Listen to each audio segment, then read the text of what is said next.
Ibinenta ng katapatan, sinilaban ng kasinungalingan. Habang si Amihan ay naglalamay sa pag-aalaga, ang karangyaan ng mga taong pinagsisilbihan niya ay unti-unting lumalamon sa kinabukasan ng kanyang anak. Ipinain sa isang krimeng hindi niya ginawa, tinanggalan ng pag-asa. Ngunit sa abo ng kanyang pagkasawi, isang ina ang muling isisilang, hindi para gumanti, kundi para bawiin ang buhay na ninakaw sa kanya. Paano nagsimula ang lahat ng ito? Huwag kang mag-alala, aalis din yan. Konting tiis na lang at mapapasa atin na ang lahat. Isa lang siyang matandang pabigat. Ang mga salitang iyon, malutong at walang anumang bakas ng pagsisisi, ay tila mga bubog na humiwa sa katahimikan ng umaga. Sapat na ang lakas para marinig ko mula sa kusina. Sapat na para patigilin ang paghahalo ko sa mainit na lugaw na inihanda ko para kay Doña Esmeralda. Ang bawat butil ng bigas sa lugaw na yon ay binilang ko. Siniguradong malambot at madaling lunukin para sa matandang hirap ng kumain. Ang init mula sa mangkok ay gumagapang sa aking mga palad. Mga palad na kinalyo na sa paglalaban ng mga damit nila, sa paglilinis ng malawak na sahig ng mansyon, sa pag-aalaga sa isang taong itinuring ko ng pangalawang ina. Nabitawan ko ang sandok. Lumikha ito ng isang mahinang kalansing nang bumagsak sa marmol na sahig, ngunit sa loob ng aking dibdib, may isang bagay na gumuho ng walang tunog. Nilingon ko ang nakaratay na si Doña Esmeralda, ang dating matriarka ng isang imperyo sa pagbabarko, na ngayon ay isa na lamang anino sa kanyang malawak na kama. Ang kanyang mga mata, na minsan ay puno ng kapangyarihan, ay blanko at nakatitig lamang sa kisame. Para sa kanya ang lahat ng ito. Para sa kanya at sa kinabukasan ng aking nag-iisang anak na naghihintay ng operasyon sa probinsya. At ang kapalit? Ang marinig na isa lamang siyang pabigat. Maya-maya pa, pumasok si Cheska sa silid. Ang kanyang mga takong ay lumilikha ng mayabang na tunog sa sahig. Nakasuot siya ng isang puting bestida na lalong nagpapatingkad sa kanyang malaporselanang kutis. Ang kanyang ngiti ay perpekto, kasing perpekto ng kanyang imahe bilang isang dating beauty queen at asawa ng respetadong si Rafael. Isa siyang diamante, makinang, at kaakit-akit sa paningin ng lahat. Ngunit ako, nakikita ko ang tinik na nagkukubli sa loob nito. "Oh, Yaya Amihan, andyan ka pala. Kamusta si Mami?" Malambing niyang tanong, sabay lapit sa kama at marahang hinaplos ang buhok ng biyenan. Kinilabutan ako sa ginawa niya. Ang kamay na yon, na kayang magpatikim ng hapdi sa isang walang kalaban-laban na matanda, ay siya ring kamay na nagpapanggap na nag-aaruga. Isang perpektong pagtatanghal. "Maayos naman po, Ma'am Cheska." Pilit kong pinatatag ang aking boses, sabay yuko para damputin ang sandok na nalaglag. Kakatapos ko lang po siyang subuan ng lugaw. "That's good," sagot niya.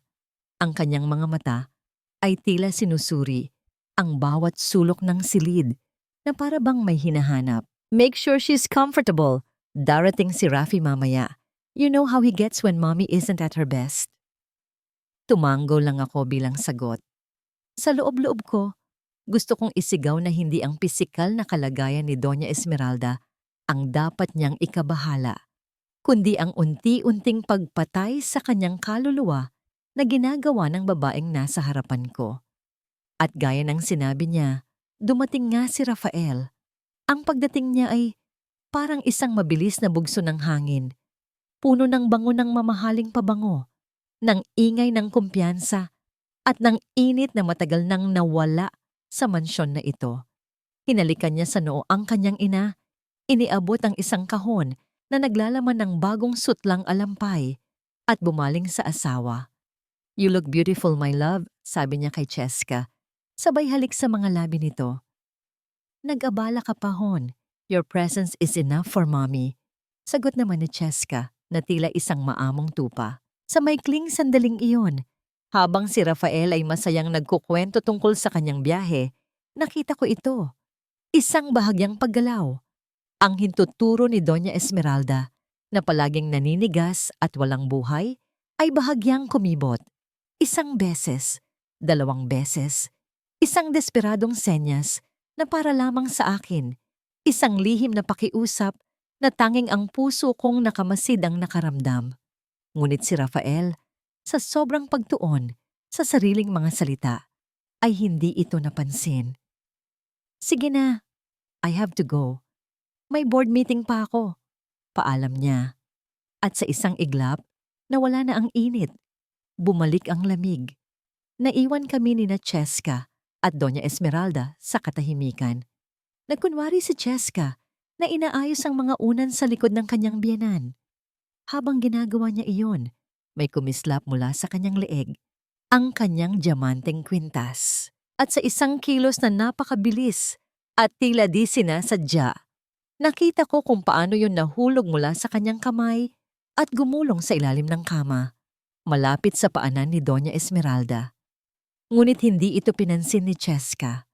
Nagpatuloy lang siya sa pag-aayos, bago tumalikod at lumabas ng silid na para bang walang nangyari. Lumipas ang ilang oras ng payapang pagbabantay. Akala ko, tapos na ang lahat. Ngunit bigla, isang malakas na sigaw ang bumasag sa katahimikan ng mansyon. Ang kwintas ko! Nawawala ang diamanteng kwintas ko!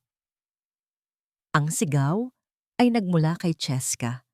Nagmamadali siyang pumasok sa silid ni Doña Esmeralda. Ang kanyang mukha ay nagpapahayag ng pagkataranta. Sumunod sa kanya ang iba pang mga kasambahay. Ang kanilang mga mukha ay puno ng pag-aalala at kuryosidad.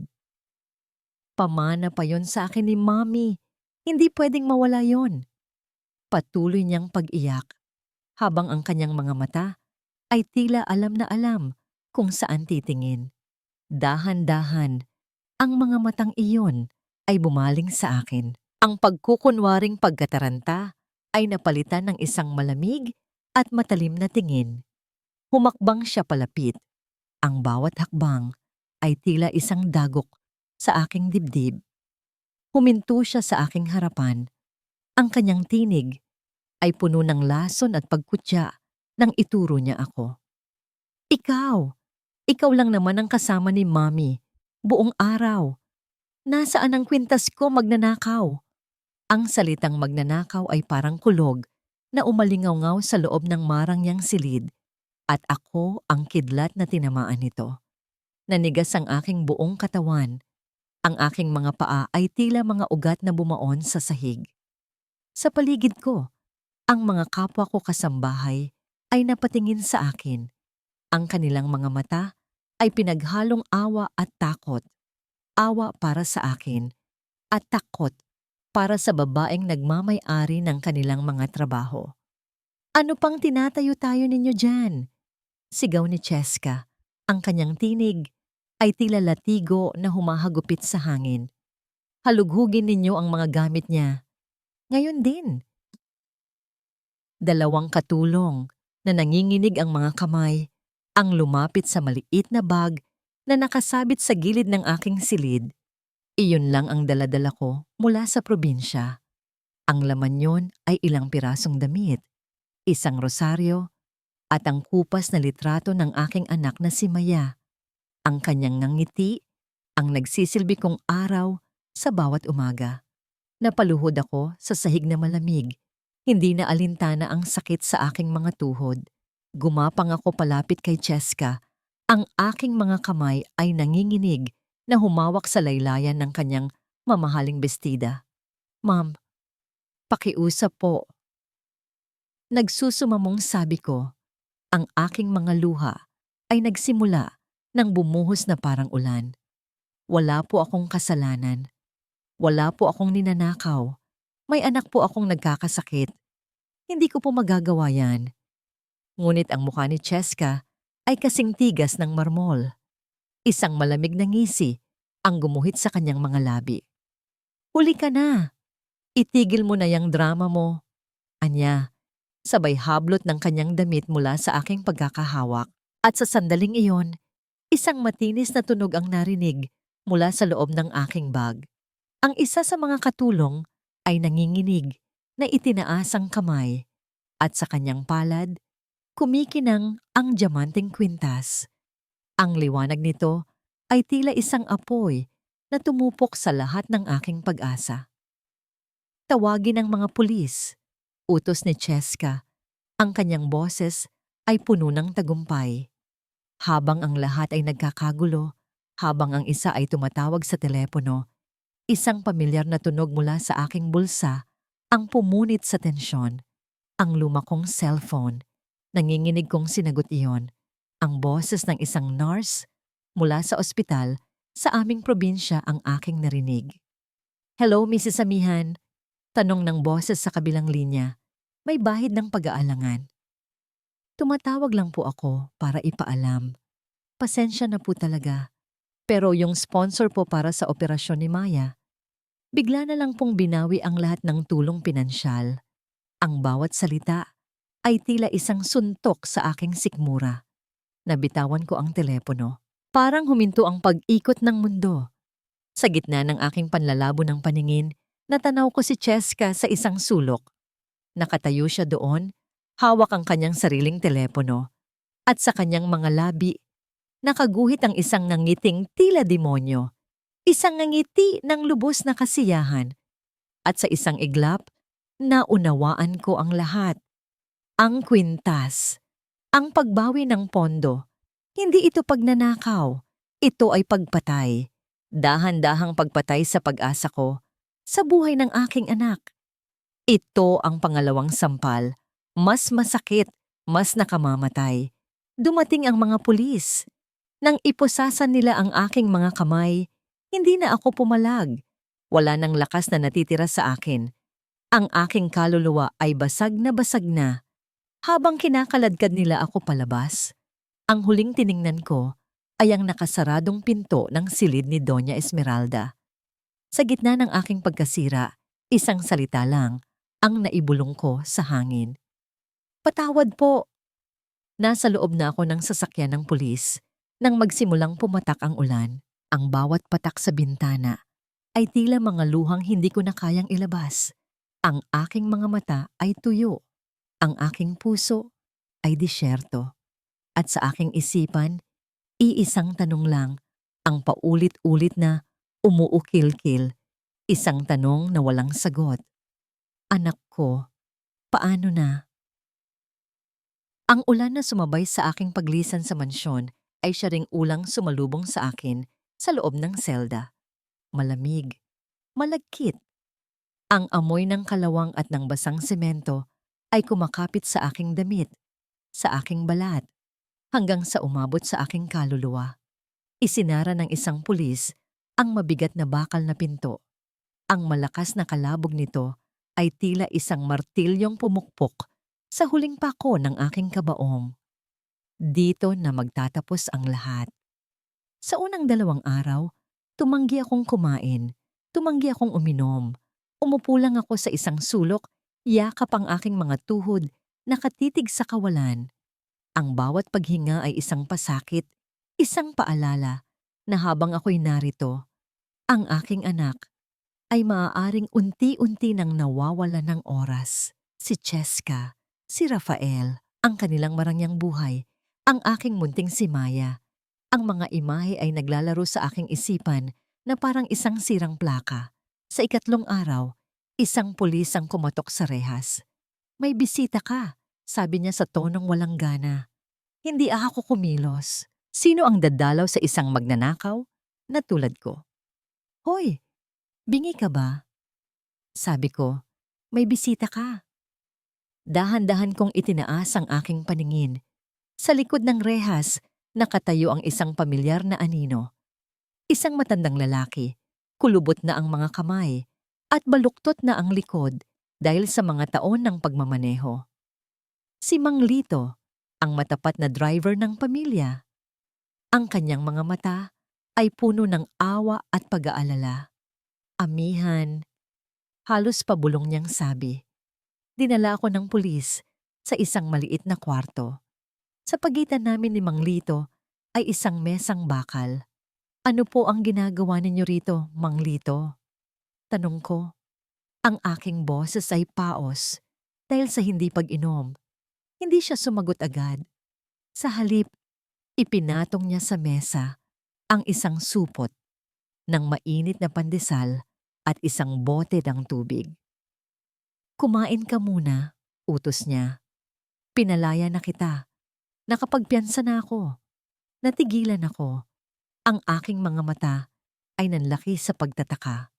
Papaano po? Saan po kayo kumuha ng pera? Ngumiti siya ng malungkot. May kaunti akong naipon. At saka, utang ng pamilya ko ang buhay ko sa iyong mga ninuno, amihan. Ang lolo mo, ang nagligtas sa tatay ko mula sa pagkalunod. Noong panahon ng malaking baha, hindi kita maaaring pabayaan. Ang mga salitang iyon ay tila isang mainit na kumot na bumalot sa aking nanlalamig na puso. Ang utang na loob na siyang nagtulak sa akin na maglingkod ng tapat ay siya ring utang na loob na nagligtas sa akin ngayon. Matagal ko nang hindi gusto ang babaeng yan. Pagpapatuloy niya, tinutukoy si Cheska. Nakikita ko ang paglabas-masok ng doktor na yan kahit wala namang sakit si Sir Rafael. May mali, amihan. Alam kong may mali. Habang nagsasalita siya, may inabot siyang isang pandesal sa akin. Sige na, kainin mo na to. Nang kunin ko ito, naramdaman kong may matigas na bagay sa loob. Isang lumang cellphone. Kasama nito ay isang maliit at lukot na piraso ng papel. Binuksan ko ang papel. Nanginginig ang sulat kamay. Tila isinulat ng isang taong hirap na hirap igalaw ang mga daliri. Ngunit kilala ko ang sulat na yon. Kay Doña Esmeralda. 2 salita lang ang nakasulat. Mag-ingat ka. Napaangat ang tingin ko kay Mang Lito.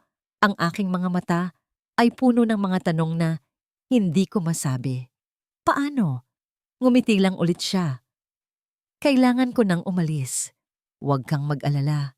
Hindi ka nag-iisa sa laban na ito. Nang umalis si Mang Lito, naiwan akong hawak ang lumang telepono. Tinitigan ko ang madilim na screen nito. Hindi na ito isang simpleng telepono lamang. Isa itong susi, isang armas, isang patunay na sa gitna ng kadiliman may isang munting ilaw na naghihintay. At sa kauna-unahang pagkakataon, sa loob ng 3 araw, hindi na kabaliwan o kawalan ng pag-asa ang laman ng aking isipan. Sa halip, isang apoy ang nagsimulang magliyab. Maliit sa simula, ngunit sapat na para painitin ang aking nanlalamig na dugo. Ang kalayaan ay may kakaibang lasa kapag wala kang tahanang mauuwian. Dinala ako ni Mang Lito sa isang maliit na kwarto sa gilid ng kanilang bahay sa isang masikip na baryo sa Maynila. Isang lugar na malayong-malayo sa karangyaan ng mansyon. Ang espasyo ay sapat lamang para sa isang manipis na kutsyon at isang maliit na mesa. Ngunit sa mga sandaling iyon, ang maliit na kwartong iyon ay tila isang palasyo. Ligtas ako. Malaya ako. Ngunit hindi ako mapakali. Ang una kong ginawa ay ang tawagan ng ospital. Ginamit ko ang telepono ni Mang Lito. Ang aking mga daliri ay nanginginig habang pinipindot ang mga numero. Kinumpirma ng nurse ang aking pinakamasamang pangamba. Wala na ang pondo. Ang operasyon ni Maya ay nakabitin sa kawalan. Bawat segundong lumilipas ay isang butil ng buhangin na nahuhulog sa orasan ng buhay ng aking anak. Ang katotohanan yon ay isang brasong humigpit sa aking leeg. Paalala kung bakit kailangan kong lumaban. Hinintay kong lumalim ang gabi bago ko binuksan ang lumang cellphone na bigay ni Mang Lito. Nagliwanag ang screen at isang numero lang ang nakasave doon. Driver. Huminga ako ng malalim at nagtipa ng isang maikling mensahe. Maingat na pinipili ang bawat salita. Salamat sa tinapay. Ligtas ako. Kailangan ko ng balita. Ilang minuto ang lumipas na tila mga oras. Bawat ugong ng sasakyan sa labas ay nagpapakaba sa akin. At sa wakas, umilaw ang telepono. Isang reply. Mag-iingat. Nagdagdag ng security si ma'am. May malaking party sa Sabado. Doon sa basurahan, sa likod ng hardin. Iwan ang sulat tuwing 4:00 ng hapon. Doon din kukunin ang sagot. Party! Nagdiwang sila habang ang anak ko ay nag-aagaw buhay. Isang galit na hindi ko pa naramdaman noon ang umakyat mula sa aking sikmura patungo sa aking lalamunan. Ngunit isinantabi ko yon. Kailangan kong mag-isip. Paano ako makakalapit sa mansyon nang hindi napapansin? Hindi na ako si amihan na yaya. Sa mata nila, isa na akong magnanakaw. Tumingin ako sa aking refleksyon sa maliit at basag na salamin sa dingding. Nakita ko ang isang babaeng pagod, gusot ang buhok, at may malalalim na eye bags. Isang babaeng halos hindi ko na makilala. At doon, sa gitna ng aking pagkasira, isang ideya ang nabuo. Kung hindi na nila ako makikilala, gagamitin ko yon. Minsan, ang pagiging invisible ang pinakamahusay na sandata. Kinabukasan, sa tulong ng kaunting perang iniwan ni Mang Lito, bumili ako ng mga damit na mas luma pa sa suot ko. Isang maluwag na duster na kupas na ang kulay, isang malaking salakot na kayang itago ang kalahati ng aking mukha. Naghahanap ako ng isang kariton na sira-sira. Sa loob ng ilang oras, isinilang ang isang bagong katauhan, isang matandang magbobote, isa sa mga taong araw-araw na nakikita sa kalsada, ngunit hindi kailanman tinititigan. Bago ako umalis, kinuha ko ang litrato ni Maya mula sa aking bag. Hinaplos ko ang kanyang munting mukha sa papel. Ang kanyang mga mata ay tila nangungusap, nagtatanong kung kailan ako uuwi. Bumulong ako sa hangin, isang pangakong tanging kami lang ang nakakarinig. Para sa iyo ito, anak. Lalaban si nanay. Dala ang aking kariton. Tinahak ko ang mga kalsadang minsan ay dinadaanan kululan ng magarang sasakyan ng pamilya. Bawat hakbang ay mabigat. Bawat tulak sa kariton ay isang pagsubok sa aking determinasyon. At sa wakas, natanaw ko na ito, ang matatayog na pader ng mansyon. Ang lugar na minsan ay naging simbolo ng aking pag-asa ay isa na ngayong teritoryo ng kalaban. Huminga ako ng malalim, inayos ang aking salakot, at dahan-dahang itinulak ang aking kariton palapit sa mga bakal na tarangkahan. Ang pagtulak ng kariton sa harap ng mansyon ay parang paglakad sa ibabaw ng nagbabagang uling. Ang bawat gwardiya sa gate ay tila isang pares ng matang nakatutok sa akin. Handang hukayin ang aking pagkatao sa ilalim ng suot kong pananamit. Ngunit pinilit kong maging kalmado. Pinanatili kong nakayuko ang aking ulo. Ang aking mga kilos ay mabagal at pagod. Gaya ng inaasahan sa isang matandang naghahanap buhay sa ilalim ng sikat ng araw. Nagpanggap akong kinakalkal ang mga basurahan sa labas ng pader, nagbabaka sakaling may mapulot na bote o karton. Sa aking peripheral vision, nakita ko ang pagbukas ng malaking gate. Lumabas ang itim at makintab na sasakyan ng pamilya. Si Mang Lito ang nagmamaneho at sa passenger seat nakaupo si Cheska. Suot niya ang isang pares ng malaking sunglasses. Ang kanyang muka ay walang emosyon. Hindi niya ako pinansin. Para sa kanya, ako ay isang anino lamang. Isang bahagi ng maruming tanawin na hindi karapat-dapat pag-ukulan ng pansin. Ang pagiging invisible ko ay gumana. Hinintay kong lumiko ang sasakyan sa kanto bago ako kumilos. Mabilis ngunit maingat, lumapit ako sa likurang bahagi ng pader, kung saan naroon ang hilera ng mga basurahan para sa hardin. Ang puso ko ay dumadagundong sa aking dibdib. Ito na, tumingin ako sa kaliwat kanan. Walang tao. Mula sa ilalim ng aking duster, inilabas ko ang isang maliit na papel kung saan isinulat ko ang aking tanong. Ano ang plano ni Ma'am sa party? Itinupi ko ito at mabilis na isinilid sa isang siwang sa ilalim ng isa sa mga basurahan sa lugar na itinuro ni Mang Lito sa kanyang mensahe. Umalis ako agad. Buong araw akong nagtulak ng kariton sa mga kalapit na subdibisyon, ngunit ang aking isip ay nasa basurahan na iyon. Paano kung may ibang makakita? Paano kung mahuli ako? Ang bawat oras ng paghihintay ay isang uri ng pagpapahirap. Kinabukasan, sa parehong oras, bumalik ako. Muli kong isinuot ang aking balatkayo. Sa pagkakataong ito, mas kinakabahan ako. Ang pagkuha ng sagot ay mas delikado kaysa sa pag-iwan ng tanong. Muli kong sinuri ang paligid. Nang masigurong walang nakatingin, pasimple kong dinukot ang isang nakatiklop na papel mula sa parehong siwang. Hindi na ako nagtagal. Mabilis kong itinulak ang aking kariton palayo. Nang makahanap ako ng isang tahimik na eskinita, doon ko binuksan ang papel. Nanginginig ang aking mga kamay. Ang sulat ay mula kay Mang Lito. Magpapakitang gilas si Ma'am sa mga kaibigan.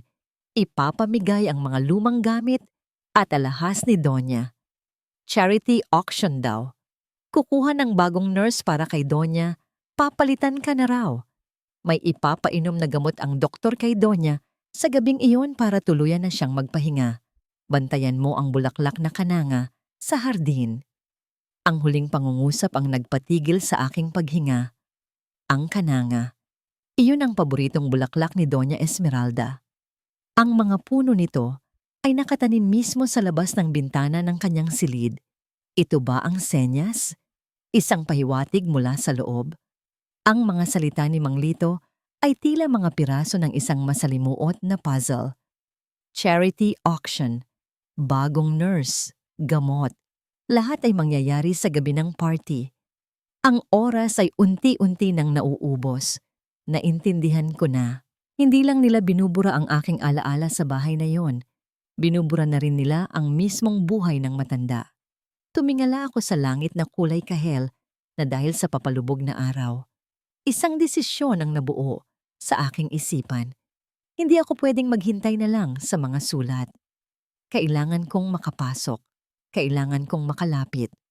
At ang party sa Sabado ang magiging susi. Ngunit hindi bilang isang bisita, hindi rin bilang isang magnanakaw. Papasok ako bilang isang anino, isang multo mula sa nakaraan na babalik para bawiin ang hustisya. Pagbalik ko sa aking munting silid, ang 4 na sulok nito ay tila humihigpit sa aking paligid. Inilatag ko sa mesa ang sulat ni Mang Lito.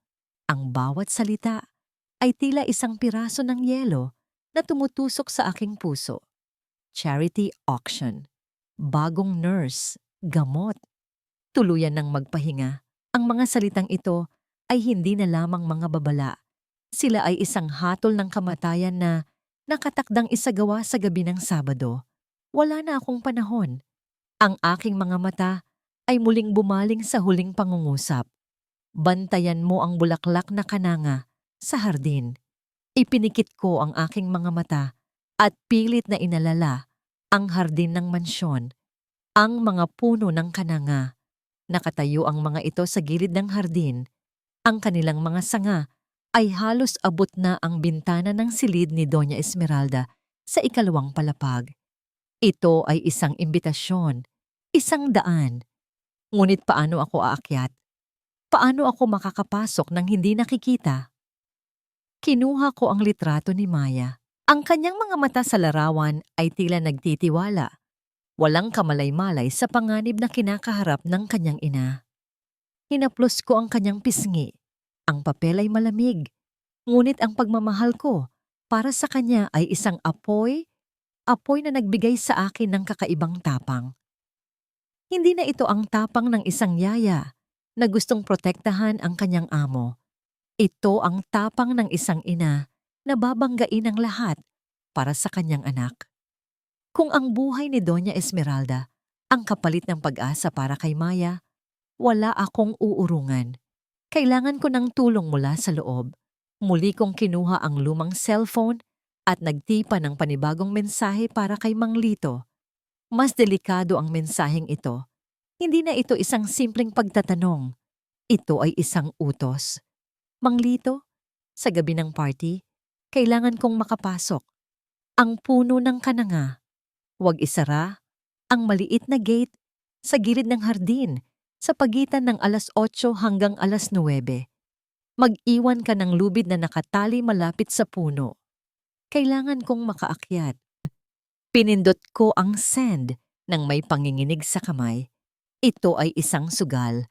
Inilalagay ko sa panganib hindi lang ang aking sarili, kundi pati na rin ang buhay ni Mang Lito. Paano kung mabasa ito ni Cheska?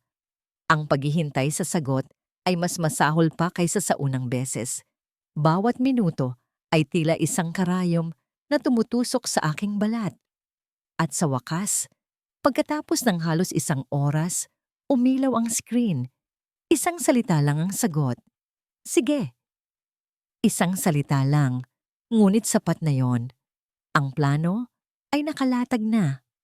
Ang mga piyesa ay nasa kani-kanilang pwesto. Lumipas ang mga araw. Bawat umaga, itinutulak ko pa rin ang aking kariton, ngunit hindi na para maghanap ng bote. Nagmamasid ako. Pinag-aaralan ko ang galaw ng mga gwardiya, ang oras ng kanilang pagpapalit, ang mga blind spot sa paligid ng pader. Sa gabi, sa aking maliit na silid, nagsasanay ako. Paulit-ulit kong itinatali ang mga retaso ng tela. Pinapatibay ang aking mga braso. Inihahanda ko ang aking sarili sa pisikal at mental na pagsubok na darating. Dumating ang araw ng Sabado. Mula sa malayo, rinig ko na ang mahinang tugtugin mula sa mansyon. Nagsisimula nang dumating ang mga magagarang sasakyan, naghahatid ng mga bisitang nakasuot ng mga kumikinang na damit. Nagsisimula na ang kanilang pagdiriwang. Hinubad ko ang aking damit pulubi at isinuot ang isang itim na blusa at itim na pantalon na binili ko sa ukay-ukay. Itinali ko ang aking buhok at tinakpan ng isang itim na bonnet. Tumingin ako sa salamin. Ang babaeng nakatingin pabalik ay hindi na si amihan na yaya o ang matandang magbobote. Siya ay isang anino, isang ina na may misyon. Ang kasiyahan nila ay magiging takip para sa aking pagpasok. Ang kanilang mga halakhak ang magpapawalang bisa sa anumang ingay na aking magagawa. Lumabas ako sa aking silid at sinuong ang kadiliman ng gabi. Ang tugtugin mula sa mansyon ay papalakas ng papalakas. Nagsimula na ang party at nagsimula na rin ang aking pakikidigma. Ang kadiliman ng gabi ang naging aking kakampi. Gumapang ako sa gilid ng mga pader. Ang aking bawat galaw ay kinakalkula. Ang aking paghinga ay pinipigilan. Ang malakas na tunog ng musika at tawanan mula sa loob ng mansyon ay isang perpektong tabing para sa aking mga yabag. Ang lahat ng atensyon ng mga gwardiya ay nasa harap sa pagdating ng mga mahahalagang bisita. Ang likod na bahagi ng hardin ay naiwang halos walang bantay. Nakarating ako sa maliit na gate sa gilid. Gaya ng inaasahan, hindi ito nakakandado. Dahan-dahan ko itong itinulak. Ang mahinang langit-ngit nito ay halos hindi marinig sa gitna ng ingay ng party. Nakapasok na ako. Ang hardin ay naliligo sa mga ilaw na nagmumula sa kabahayan. Mula sa aking kinatatayuan, tanaw ko ang mga anino ng mga taong naglalakad-lakad, may hawak na mga kupita ng alak. Ang kanilang mga alahas ay kumikinang. Nasisilaw ako sa kanilang mundo. Isang mundong nagdiwang sa ibabaw ng aking pagdurusa. Mabilis kong hinanap ang mga puno ng kananga at doon, sa isang madilim na sulok ng hardin, natagpuan ko ito. Isang makapal na lubid na ang kulay ay halos kasinkulay ng puno. Ang nakabitin mula sa isang matibay na sanga sa itaas. Nakatali ito ng maayos. Handa na para sa aking pag-akyat. Salamat, Mang Lito. Ipinulupot ko ang lubid sa aking mga kamay na pinagpapawisan. Ang mga pagsasanay ko sa maliit na silid ay wala kumpara dito. Ang lubid ay magaspang at ang taas ay nakakalula. Ngunit sa tuwing nararamdaman ko ang pag-atras ng aking loob, ang imahe ni Maya na nakahiga sa kama ng ospital ang siyang nagtutulak sa akin. Huminga ako ng malalim at nagsimulang umakyat. Ang bawat paghila sa lubid ay isang pagsubok sa aking lakas. Ang aking mga braso ay agad na nangalay. Ang aking mga palad ay tila sinusugatan. Ilang beses akong muntik na dumulas, Ngunit mas humihigpit ang aking kapit. Hindi ako pwedeng bumagsak. Hindi dito. Nang nasa kalagitnaan na ako ng puno, isang anino ang biglang lumabas sa balkonahe ng silid ni Doña Esmeralda. Natigilan ako. Nanigas ako sa aking pwesto. Ang aking katawan ay nakadikit sa puno. Nagdarasal na sana'y hindi ako makita. Ang anino ay may hawak na sigarilyo. Ang maliit na baga nito ay nagliliwanag sa dilim. Ito ay isang lalaki. Ang kanyang tindig, pamilyar. Ito ang doktor, ang kasabwat ni Cheska. Tumayo siya roon ng ilang minuto, humihit-hit ng sigarilyo, habang nakatanaw sa nagkakasiyahang mga bisita sa ibaba. Ang puso ko ay tila gustong kumawala sa aking dibdib. Isang maling galaw ko lang, isang pag-ubo, at tapos na ang lahat. Ngunit nanatili akong hindi gumagalaw, na para bang isa na akong bahagi ng puno. Sa wakas, itinapon niya ang upos ng sigarilyo at pumasok muli sa loob. Naghintay pa ako ng ilang sandali bago muling gumalaw. Nanginginig na ang aking buong katawan, hindi lang dahil sa pagod, kundi dahil sa takot. Maingat kong ipinagpatuloy ang pag-akyat hanggang sa marating ko ang sanga na pinagkabitan ng lubid. Mula roon, isang dipa na lang ang layo ng bintana ng silid. Bahagya itong nakabukas, dahan-dahan, na parang isang magnanakaw sa gabi. Inabot ko ang bintana at maingat na pumasok sa loob. Ang silid ay madilim. Tanging ang liwanag mula sa hardin ang nagbibigay ng kaunting ilaw. Nakahiga sa kama si Doña Esmeralda. Ang kanyang mga mata ay nakapikit. Sa unang tingin, aakalain mong mahimbing siyang natutulog. Ngunit nang lumapit ako, nakita ko ang bahagyang panginginig ng kanyang mga talukap. Ang halos hindi mahalatang paggalaw ng kanyang mga daliri sa ibabaw ng kumot. Gising siya. Naghihintay. Lumuhod ako sa tabi ng kanyang kama. Ang aking paghinga ay habol at putol-putol. Doña Esmeralda, bulong ko. Ang aking boses ay nanginginig. Ako po ito, si Amihan. Dahan-dahan, iminulat niya ang kanyang mga mata. Sa dilim, nakita ko ang luhang namuo sa gilid ng mga ito. Hindi ito luha ng lungkot, kundi luha ng ginhawa. Sinubukan niyang magsalita, ngunit isang mahinang ungol lang ang lumabas sa kanyang mga labi. Sa halip, iginalaw niya ang kanyang mga mata. Itinuturo ang isang maliit na cabinet sa tabi ng kanyang kama. Tumayo ako at binuksan yon. Sa loob, sa likod ng mga bote ng gamot, ay isang maliit at itim na bagay. Isang voice recorder. Kinuha ko ito at bumalik sa tabi niya. Itinaas niya ng bahagya ang kanyang hinlalaki, isang senyas ng pag-aproba. Bago pa ako makapagtanong, bumukas ang pinto ng silid. Mabilis pa sa 4:00 akong nagtago sa ilalim ng makapal at mahabang kurtina sa likod ng pintuan, katabi ng puno ng kananga. Halos hindi ako humihinga. Ang aking puso ay tumitibok ng napakabilis na parang gusto nitong basagin ang aking mga tadyang. Pumasok si Cheska, kasama ang doktor. May dala silang isang tray na may lamang isang baso ng tubig at isang hiringgilya. Tulog pa ba siya? Tanong ni Cheska. Ang kanyang boses ay malamig at walang anumang emosyon. Ang sedative na ibinigay ko kanina ay sapat na para hindi siya makagalaw, pero hindi sapat para hindi niya maramdaman ang lahat. Sagot ng doktor. May halong kalupitan sa kanyang tinig. Gusto kong malaman niyang ito na ang katapusan niya. Lumapit sila sa kama. Mula sa aking pinagtataguan, kitang-kita ko ang lahat. Itinaas ng doktor ang hiringgilya. Ang likido sa loob nito ay kumikinang sa liwanag na nagmumula sa labas. After this, we celebrate, sabi ni Cheska habang hinahaplos ang braso ng doktor. Konting sandali na lang, atin na ang lahat. Walang makakapigil sa atin. Pinindot ko ang record button sa voice recorder na hawak ko. Isiniksik ko ang aking sarili sa pader. Nagdarasal sa lahat ng santo na huwag nila akong mapansin. Ito na ang sandali ng katotohanan.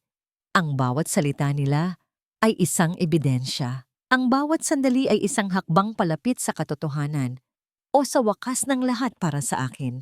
Ang hangin sa silid ay tila nagyelo. Nakatayo ako sa likod ng kurtina.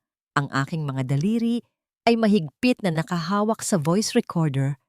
Ang aking mga mata ay nakatutok sa hiringgilya na papalapit ng papalapit sa braso ni Doña Esmeralda. Ang bawat tibok ng aking puso ay isang malakas na dagundong na akala ko'y maririnig na nila. Ito na. Ito na ang katapusan. Isang maliit na turok lang, Mami, at makakapagpahinga ka na ng tuluyan. Bulong ni Cheska. Ang kanyang boses ay puno ng huwad na pag-aalala na nagbigay sa akin ng pangingilabot.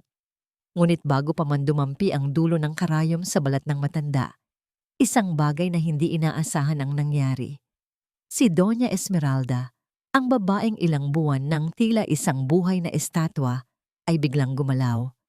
Sa isang iglap, ibinuka niya ang kanyang bibig at buong lakas na kinagat ang kamay ng doktor na may hawak sa hiringgilya. Isang sigaw na puno ng sakit at pagkagulat ang pumunit sa katahimikan. Aray, bitiwan mo ako, matandang bruha.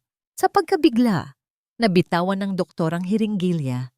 Tumama ito sa sahig na gawa sa matigas na kahoy at ang tunog ng nabasag na bubog ay umalingaw-ngaw sa buong silid. Ang likidong lason ay kumalat sa sahig na parang luha ng isang demonyo. Anong ginagawa mo? Gulat na tanong ni Cheska na paatras mula sa kama. Iyon na ang pagkakataon ko. Habang ang kanilang atensyon ay na kay Doña Esmeralda, na ngayon ay buong tapang na nakatingin sa kanila na may apoy sa mga mata, kumilos ako. Hindi na ako nag-isip. Itinulak ako ng purong takot. At pagnanais na mabuhay, lumabas ako mula sa aking pinagtataguan at tumakbo ng diretso sa pinto. Ang kanilang pagkagulat ang naging kalasag ko. Sinunggaban ko ang tray sa ibabaw ng mesa, kasama ang baso at pitsel, at ibinato iyon sa kanila. Ang tunog ng nababasag na babasagin at bumubuhos na tubig ay lumikha ng perpektong pagkakataon. Amihan! Sigaw ni Cheska. Ang kanyang mukha ay nabalot ng pagkaalarma at galit. Anong ginagawa mo rito? Paano ka nakapasok? Sinubukan niya akong sabunutan, ngunit naiwasan ko ito. Ang doktor naman, habang iniinda ang sakit sa kanyang kamay na may kagat, ay humarang sa pinto. Ang kanyang mga mata ay nag-aapoy sa galit. Hindi ka makakatakas, ngunit hindi na ako ang amihan na madaling matakot. Ang babaeng nasa harapan nila ngayon ay isang ina na lumalaban para sa buhay ng kanyang anak. Itinulak ko siya ng buong lakas ng aking katawan. Hindi niya iyon inaasahan. Natumba siya paatras, nabitawan ng pinto. Nanginginig kong binuksan ang trangka at sa isang iglap, malaya na ako sa silid na yon. Tumakbo ako sa pasilyo. Ang aking mga paa ay halos hindi sumasayad sa sahig. Rinig ko ang mga sigaw at mura nila sa aking likuran, ngunit hindi ako lumingon. Narating ko ang tuktok ng engrandeng hagdanan. Sa ibaba, ang party ay nasa kasagsagan nito. Ang mga bisita na may hawak na alak at pagkain ay nagtatawanan. Ang musika ay malakas, ngunit lahat ng iyon ay huminto nang makita nila ako. Isang babaeng gusot ang damit, magulo ang buhok, at may takot sa mga mata na nakatayo sa tuktok ng kanilang perpektong mundo. Tumahimik ang lahat. Ang musika ay humina at tuluyang nawala. Ang lahat ng mga mata ay nakatuon sa akin. Nakita ko si Rafael. Nakatayo siya sa gitna ng mga bisita, hawak ang isang kopita ng champagne. Ang kanyang mukha ay nagpapakita ng lubos na pagkalito. Sa likuran ko, lumabas si Cheska at ang doktor. Hulihin niyo siya! Sigaw ni Cheska. Ang kanyang boses ay nanginginig sa galit. Magnanakaw yan! Tulungan ninyo ako. Iyon na ang hudyat. Itinaas ko ang aking kamay na may hawak sa voice recorder. Hindi ako magnanakaw. Sigaw ko. Ang aking boses ay basag, ngunit puno ng determinasyon. Gusto ninyong malaman ang katotohanan? Pakinggan ninyo ito. At pinindot ko ang play. Sa gitna ng nakabibinging katahimikan ng bulwagan, umalingaw-ngaw ang isang boses. Ang boses ni Cheska, malamig at malupit. Tulog pa ba siya? Sinundan ito ng boses ng doktor. Gusto kong malaman niyang ito na ang katapusan niya. At ang pinakamasakit sa lahat, ang bulong ni Cheska. Isang maliit na turok lang, Mami, at makakapagpahinga ka na ng tuluyan. Ang buong mansyon ay nabalot ng isang nakabibinging katahimikan, isang katahimikang sinira lamang ng boses ng kasamaan na nagmumula sa maliit na itim na aparato na hawak ko. Nanlaki ang mga mata ng mga bisita. Si Cheska ay namutla na parang isang patay. At si Rafael, nabitawan niya ang kupitang hawak niya. Ang tunog ng nabasag na kristal sa marmol na sahig, ang tanging gumalaw sa nagyayelong sandali na yon. Nang matapos ang recording, ang katahimikan sa loob ng bulwagan ay mas mabigat pa kaysa sa isang bato. Ang bawat hininga ay tila naririnig. Ang bawat paglunok ay isang ingay. Ang mga bisita na kanina lamang ay nagtatawanan ay ngayon tila mga estatwang nagyelo. Ang kanilang mga mata ay nagpapalipat-lipat mula sa akin patungo kay Cheska. At sa wakas, ay napako sa lalaking nasa gitna ng lahat, si Rafael. Ang tunog ng nabasag na kopita sa sahig ang siyang bumasag sa mahika. Dahan-dahan, itinaas ni Rafael ang kanyang paningin mula sa sahig patungo sa kanyang asawa. Wala nang bakas ng pagkalito sa kanyang mukha. Ang naroon ay isang emosyong mas malalim, mas masakit. Ang realisasyon. Cheska. Ang kanyang boses ay mahina, nanginginig, at puno ng sakit. Anong ibig sabihin nito? Tila doon lamang natauhan si Cheska. Ang kanyang pamumutla ay napalitan ng galit. Ang kanyang mga mata ay nanlisik na parang sa isang ahas. Itinuro niya ako. Ang kanyang daliri ay nanginginig. Peke yan. Huwag kayong maniwala sa kanya. Gawa-gawa lang niya yan. Sinisiraan niya ako dahil tinanggal ko siya sa pagnanakaw. Isa siyang desperadang magnanakaw.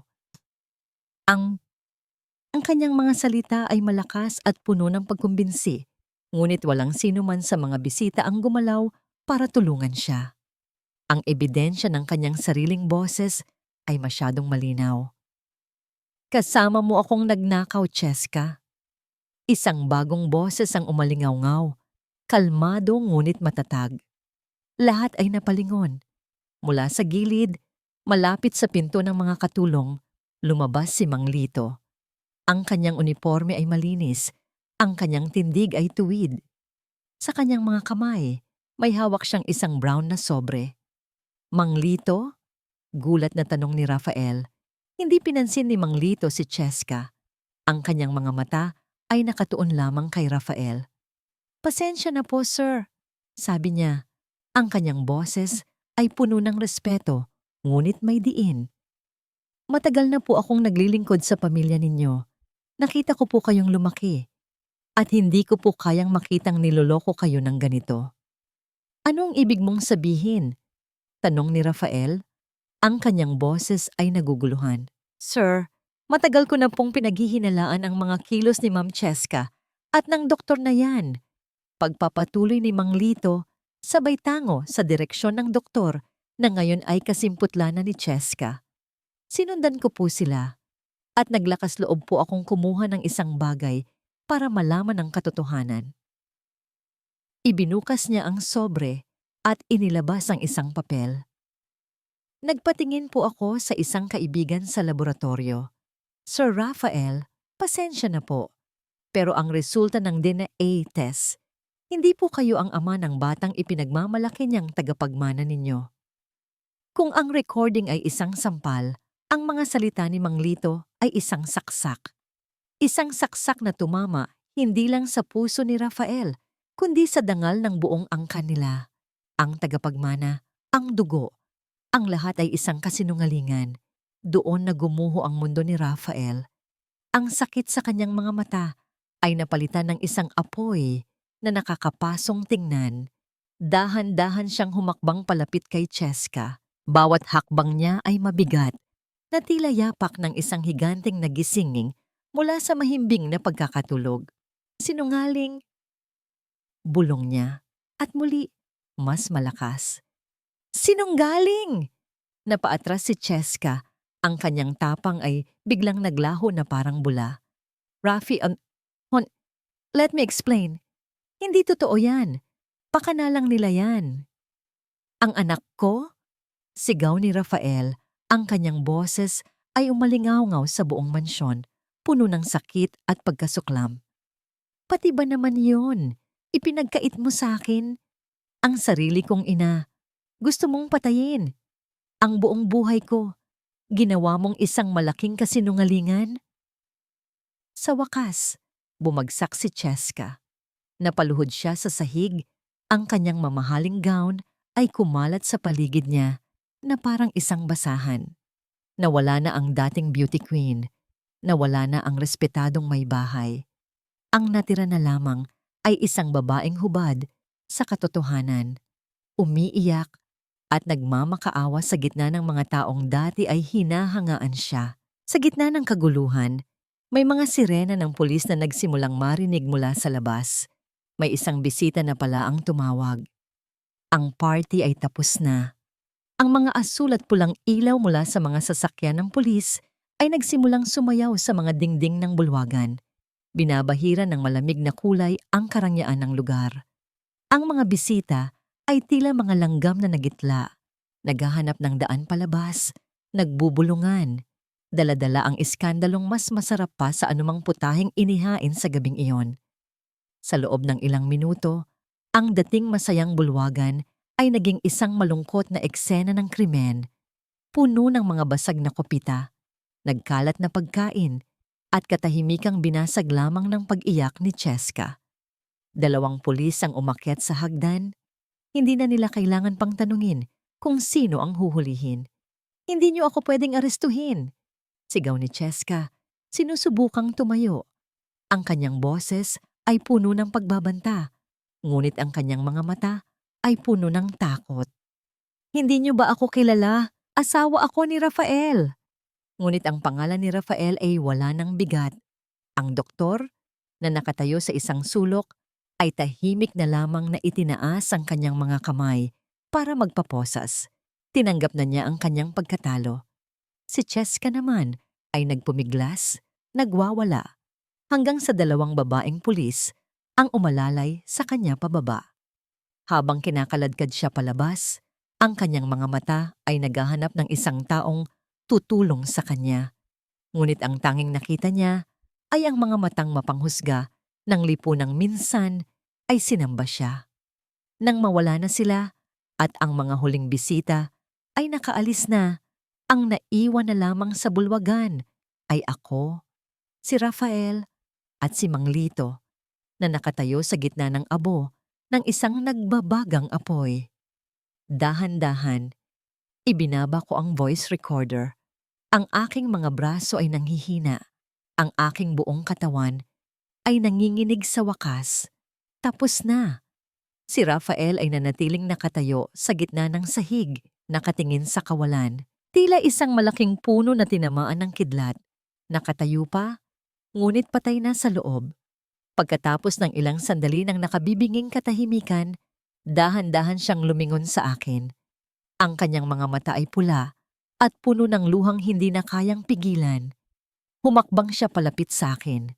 Bawat hakbang ay tila isang pag-amin sa kanyang pagkakasala. Huminto siya sa aking harapan. Ako, isang hamak na yaya, at siya, ang makapangyarihang Rafael. Ngunit sa sandaling iyon, ang mundo ay bumaliktad, at sa harap ko, sa harap ni Mang Lito, ang taong nagmamay-ari ng lahat ng ito ay dahan-dahang lumuhod. Patawarin mo ako, amihan. Sabi niya, ang kanyang boses ay basag at puno ng pagsisisi. Ang kanyang mga balikat ay nanghihina sa bigat ng katotohanan. Patawarin mo ako. Naging bulag ako. Bingi. Pinabayaan ko ang sarili kong ina. Pinabayaan kita. Patawad. Hindi ako nakapagsalita. Ang galit na matagal kong kinimkim ay tila naglaho na parang usok, napalitan ng isang pagkaawang hindi ko inaasahan. Ngunit hindi ang kanyang pagpapatawad ang kailangan ko, hindi ang kanyang pagluhod. Tumayo po kayo, Sir Rafael. Mahinahon kong sabi. Ang aking boses ay pagod, ngunit matatag. Ang mahalaga po ngayon ay ang mommy ninyo. Kailangan niya kayo. Ang mga salita kong yon ang tila gumising sa kanya. Mabilis siyang tumayo, pinunasan ang kanyang mga luha at tumingin sa direksyon ng hagdanan. Si Mommy. Sabay kaming tumakbo paakyat. Sa likod namin, si Mang Lito ay tahimik na nagsimulang magligpit ng mga kalat. Isang matapat na tagapaglingkod hanggang sa huli. Pagbukas namin ng pinto, nakita namin si Doña Esmeralda na nakaupo na sa gilid ng kama. Inaalalayan ng isa sa mga matatandang kasambahay. Ang kanyang mga mata ay mulat na mulat. May luha rin sa mga ito. Sambit ni Rafael at doon na tuluyang bumuhos ang lahat ng kanyang pinipigilang emosyon. Yumakap siya sa paanan ng kanyang ina. Umiiyak na parang isang batang nawawala. Ma, patawarin mo ako. Patawad.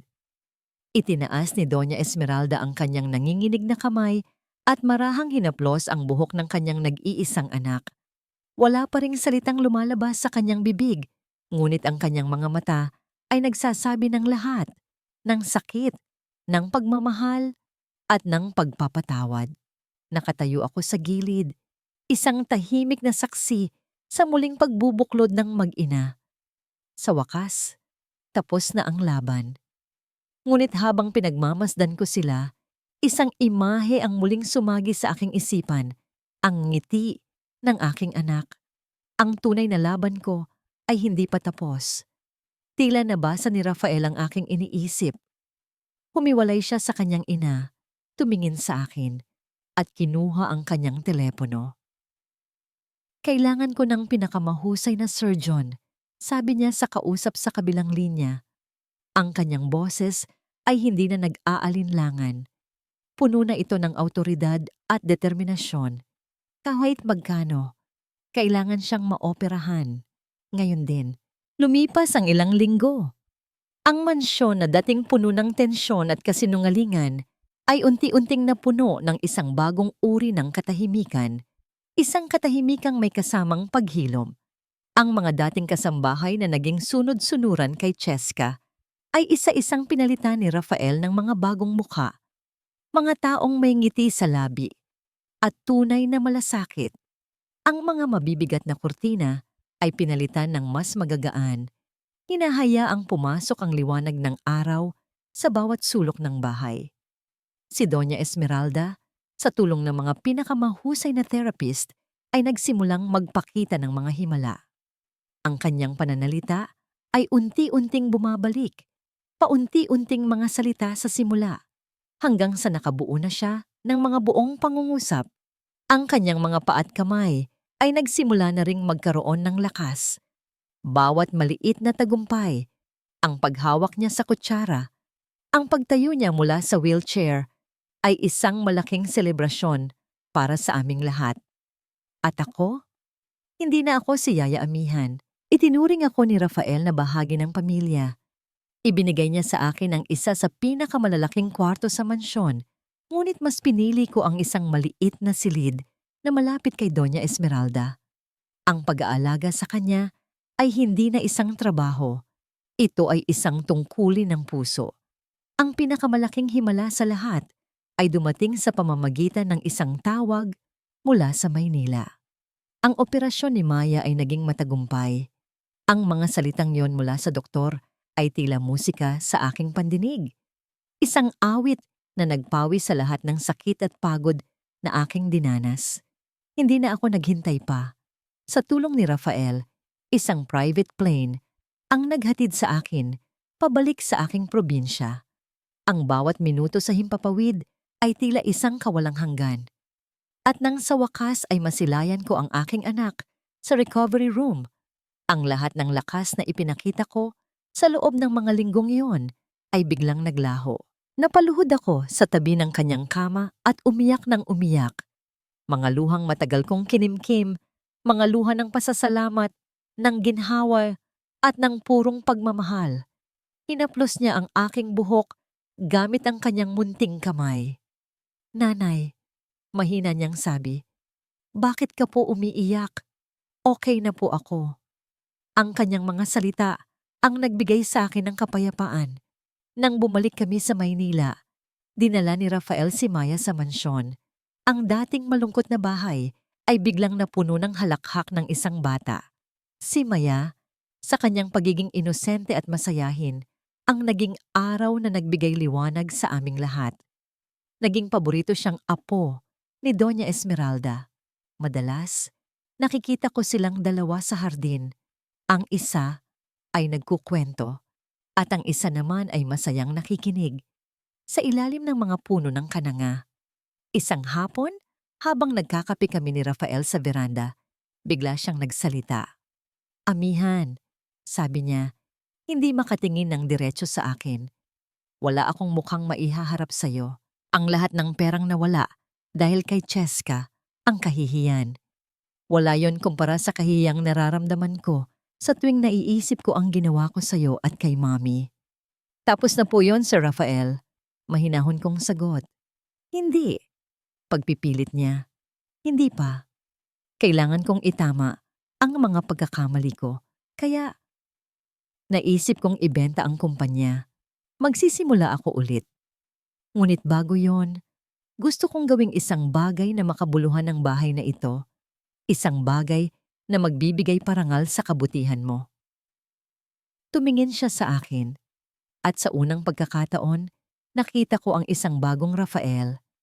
Isang lalaking mas simple, mas mapagkumbaba, at may tunay na kapayapaan sa kanyang mga mata. Gusto kong gawin itong isang foundation, sabi niya. Isang tahanan para sa mga matatandang pinabayaan, isang lugar kung saan makakahanap sila ng aruga at pagmamahal. At gusto kong pangalanan itong Munting Tahanan ni Amihan. Natigilan ako. Ang aking mga mata ay napuno ng luha, ngunit sa pagkakataong ito ay mga luha ng kaligayahan. Isang munting tahanan, isang pangalan na sumisimbolo sa isang hamak na tulad ko.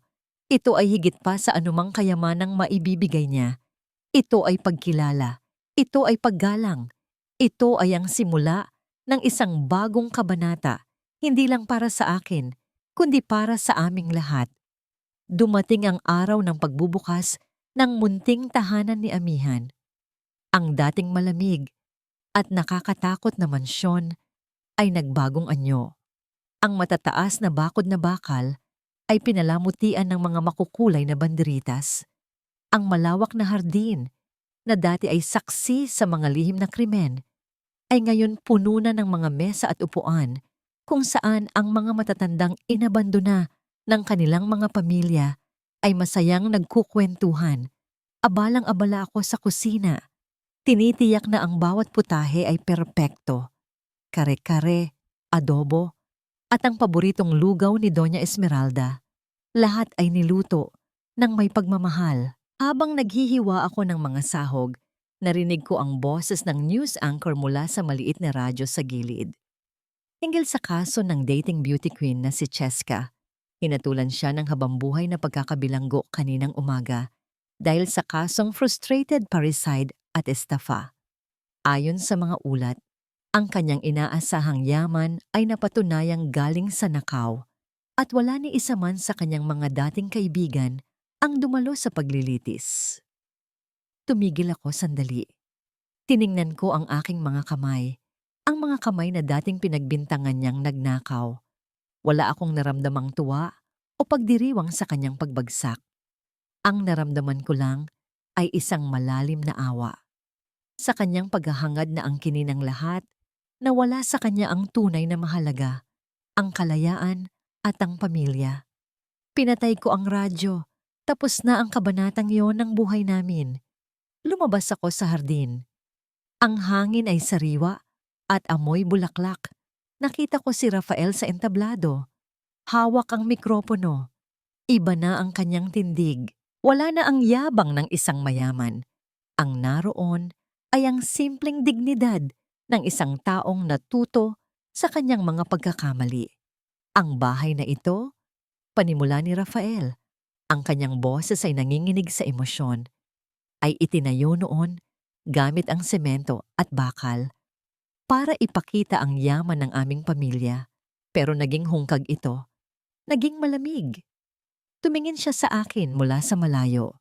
Tinuruan ako ng isang simpleng babae na ang tunay na tahanan ay hindi nasusukat sa laki o ganda ng palamuti, kundi sa laki ng puso ng mga nakatira dito. Nagpalakpakan ng mga tao. Nakita ko si Doña Esmeralda nakaupo sa kanyang wheelchair sa unahan, pumapalakpak ng pinakamalakas. Katabi niya si Maya, na ngayon ay malusog na malusog at nakasuot ng magandang bestida. Tumakbo si Maya palapit sa akin at hinila ako paakyat sa entablado. "Nanay, tawag ka po ni Tito Rafi." Masiglang sabi niya. Nahihiyaman, umakyat ako. Sa harap ng maraming tao, mga doktor, mga social workers, mga bagong lolo at lola ng tahanan, iniabot ni Rafael sa akin ang isang malaking susi na gawa sa kahoy. "Amihan," sabi niya, "at sa pagkakataong ito, wala ng amo at katulong. 2 tao na lang kaming parehong dumanas ng bagyo. Ikaw ang puso ng tahanang ito. Sa'yo ito." Nang tanggapin ko ang susi, hindi ko napigilan ang pagtulo ng aking luha. Tumingin ako sa paligid. Nakita ko si Mang Lito na nakangiti sa gilid, sumasaludo. Nakita ko ang mga matatandang na ngayon ay may matutulugan na at may kakainin.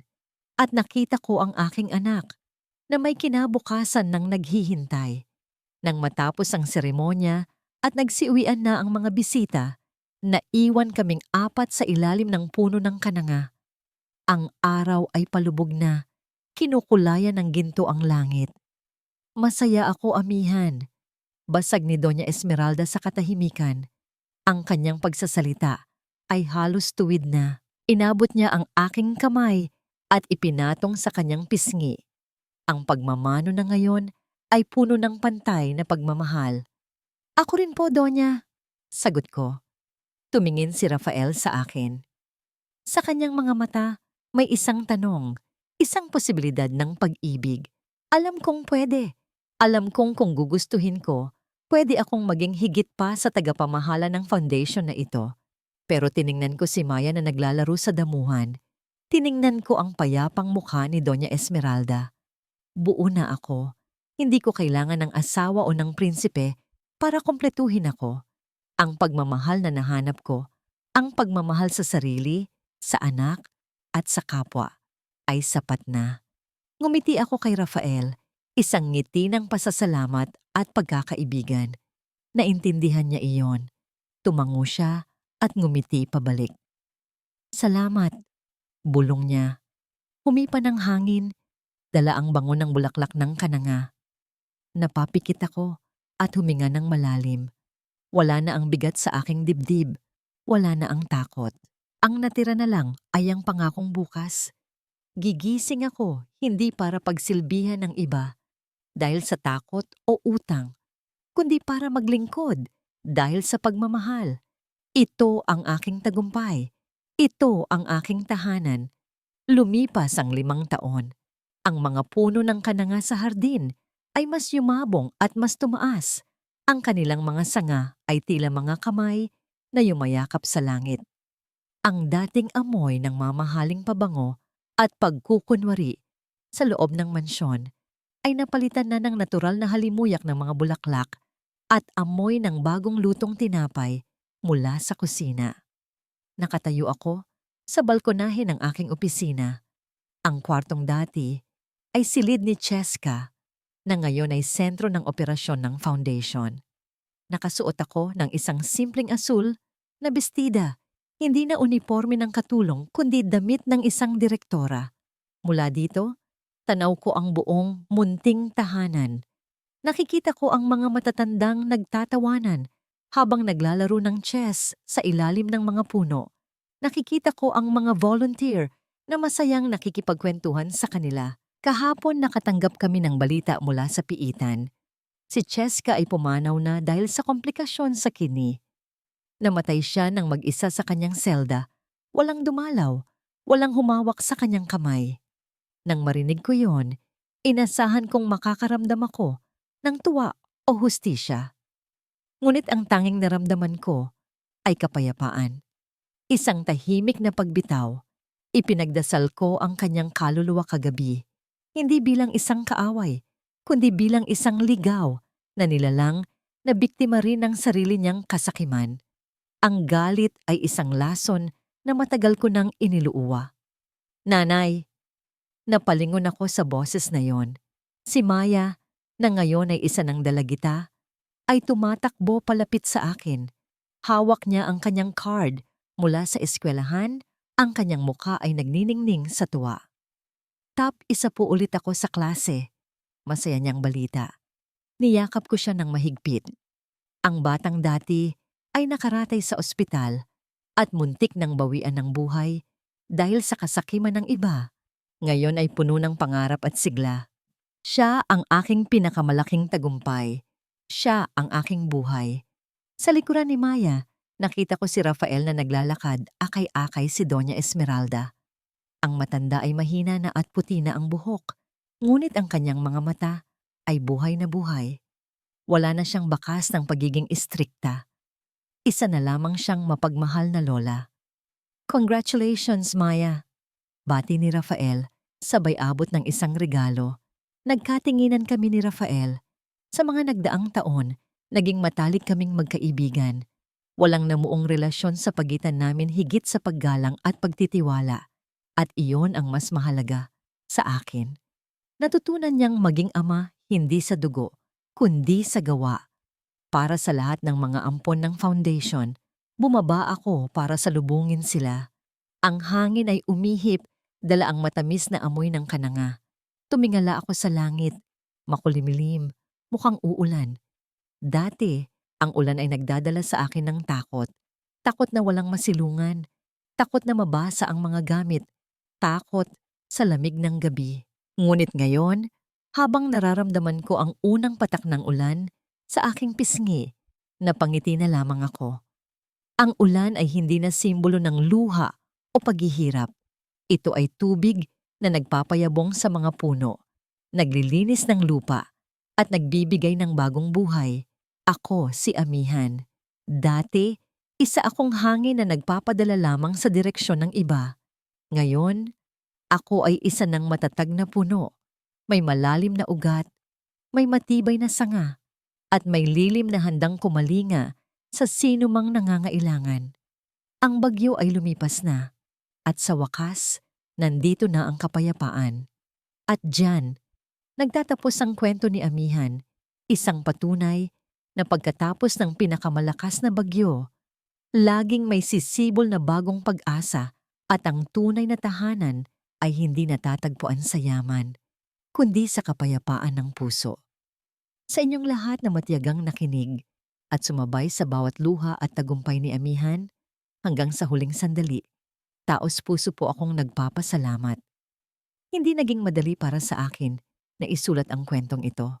Aaminin ko, may mga gabing napapahinto ako habang isinasalaysay ang lupit ni Cheska at ang walang imik na pagtangis ni Amihan dahil alam kong sa totoong buhay, napakaraming Amihan ang nagtitiis ng tahimik sa mga sulok ng mararangyang bahay.